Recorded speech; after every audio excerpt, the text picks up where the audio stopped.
কোটা বিরোধী আন্দোলন যে যুবক ছেলেগুলো করেছে ওরা মুজাহিদ, ওদের বিরোধিতা যারা করেছে ওরা সন্ত্রাস।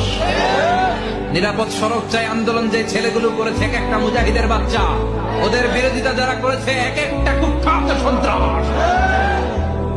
এজন্য হকের পক্ষে যারা থাকবে, ইসলামের পক্ষে যারা থাকবে, ন্যায় নীতি সাম্যের পক্ষে যারা থাকবে তারা মুজাহিদ।